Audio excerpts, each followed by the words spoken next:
Spencer Lewis here for InsideTrackNews.com. I'm here with the driver of the number 44 mini stock, sophomore driver Scott Simmons. And Scott, first of all, thanks so much for coming on out to Sunset. This car is absolutely gorgeous. You're in the midst of your second full season with the mini stock division. Tell me a little bit about the program that you've had in 2013. Oh, it's not been too bad so far. We've gained a lot of ground since last year. So we're just running around mid-pack and a little bit near the back last year and getting up in the top 10 most of the year this year. So hopefully we can continue that momentum through to the end of the year.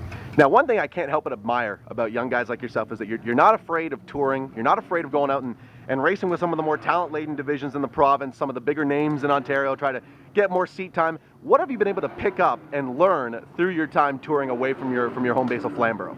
Well, I think it just makes you a better all-around driver. Learning from other guys and racing with better guys is just going to make you better because you got to keep up to them. I learned a lot from my teammates as well, like Billy Schwarzenberg. He's great. Go ask him some questions and he'll give you pointers, and try and follow him through practice and try and keep on his bumper. And makes a big difference. Now, you've been fortunate enough to crisscross across Ontario in your first 2 years in a stock car. What's been your favorite speedway so far to race at? I like Sunset and Sauble as my favorites. They're a blast. You got lots of room to run, and guys running nice and clean. Now, do you feel as though, with those tracks sort of being on the opposite end of the spectrums, Sunset here, you got longer straightaways. For the mini stocks, you're able to just really stretch your legs a little bit more. Sauble, close quarter combat, you're rubbing up on the guy in front of you, you got the guy behind you sort of banging on your back bumper. Those are two very different styles of speedways.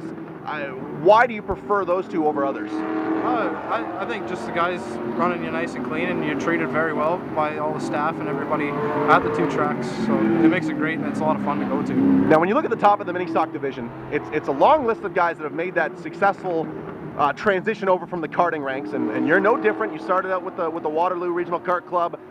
Tell me a little bit about the transition, the learning curve that comes from going from go-karts to the mini stock division. Oh, the go-karts, they're totally different. They're a lot more reactive compared to one of these cars. You gotta be really careful with these. You can't throw them into the corner as hard, even though my hardest problem is trying to control that.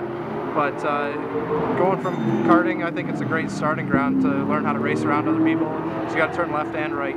You got to be aware of all your other competitors. Do you feel as though you've added more to your skill set since driving the mini stock than you did in the karting ranks? Yeah, I did. I learned a lot for driving and working on the car and understanding how adjustments affect everything.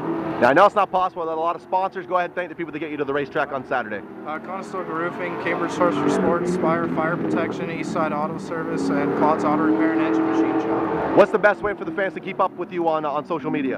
Twitter, it's at Scotty Simmons 44, and Facebook, Scott Simmons. There you go, ladies and gentlemen. Sophomore driver coming up through the mini stock ranks. Follow him on Twitter. Driver of the Conestoga Roofing number 44 is my man Scott Simmons. Scott, thanks for the time, my friend. Thank you.